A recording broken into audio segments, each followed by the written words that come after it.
Une chose criminelle ne doit pas être nécessaire. Pensez à votre tour aux choses criminelles que vous avez sous les yeux. Alors, d'où tout cela est-il venu? Jamais de rien d'autre que de nos plus grandes révolutions. Et jamais de rien d'autre sans que les intéressés se soient insoumis. Car si la Convention doit connaître de la question de l'esclavage, c'est parce que les esclaves se sont eux-mêmes libérés à Haïti et Saint-Domingue. C'est parce qu'ils ont fait la pression qu'il fallait pour qu'alors la question soit posée, parce que eux s'étaient emparés de leur liberté de vive force. Eh bien, qu'on en tire la leçon pour nous. Rien n'est jamais acquis contre les privilèges que par la lutte. La seule limite à l'oppression est la résistance à l'oppression.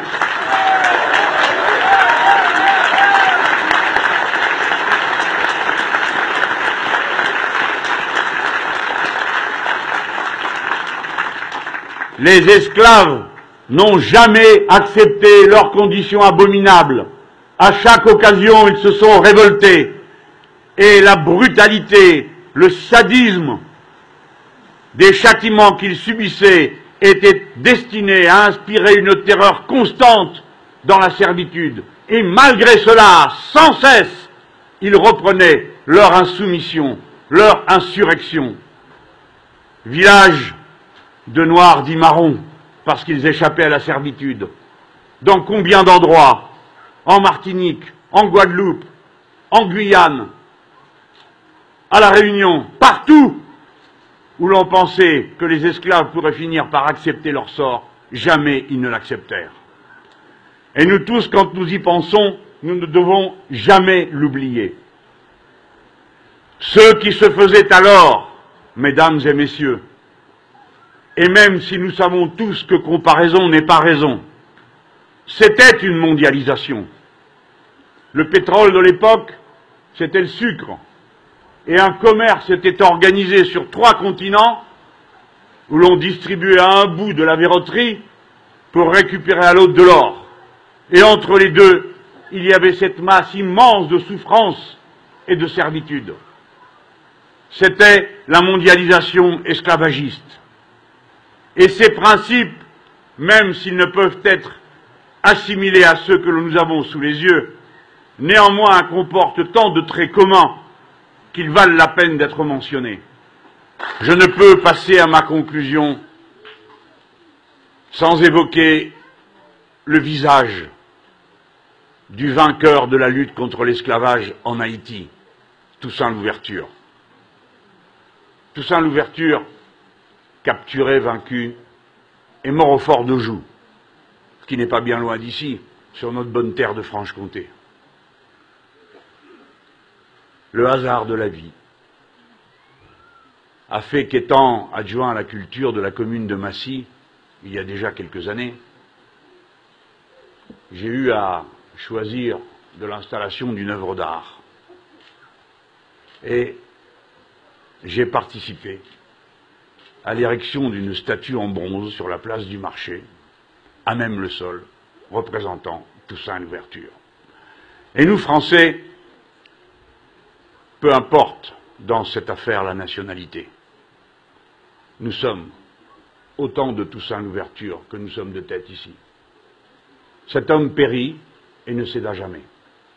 Sur place, quand on vint leur faire la guerre, et chaque fois qu'ils se sentirent à 2 doigts d'être vaincus, les Haïtiens d'alors résistèrent de toutes les façons possibles. Et on se souvient de cette scène extraordinaire de Delgrès. Préférant faire sauter le fort, lui et ses hommes, il était noir et officier français, plutôt que de se rendre. Vous voyez, évidemment c'est une histoire résumée, mais j'ai voulu, puisque me voici le candidat des Insoumis, célébrer les Insoumis les plus courageux qui soient, c'est-à-dire ceux qui en avaient le moins les moyens de leur insoumission. J'ai voulu célébrer avec vous l'amour de l'esprit humain et de la liberté qui nous mène tout droit à l'amour de l'égalité.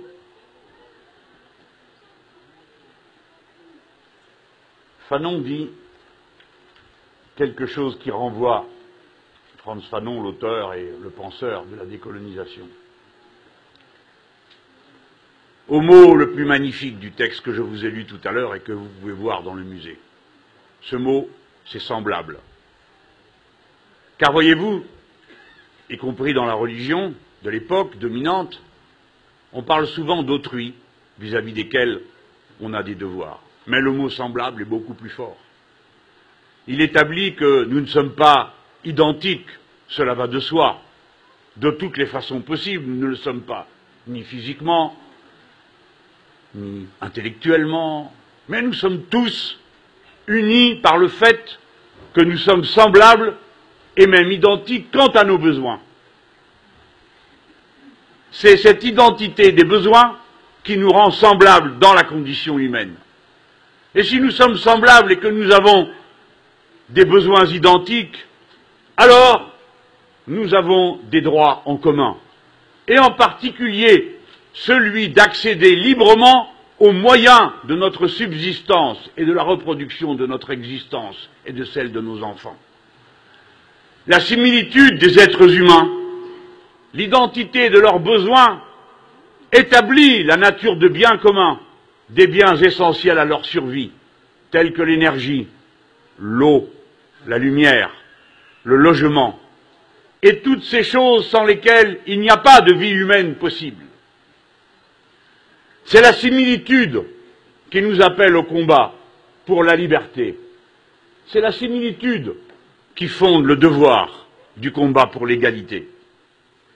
Et Frantz Fanon, peau noire, masque blanc, dit que cesse à jamais l'asservissement de l'homme par l'homme, il veut dire de l'être humain. Qu'il me soit permis de découvrir et de vouloir l'homme, où qu'il se trouve. Le nègre n'est pas, le blanc n'est pas. Nous sommes juste des êtres humains.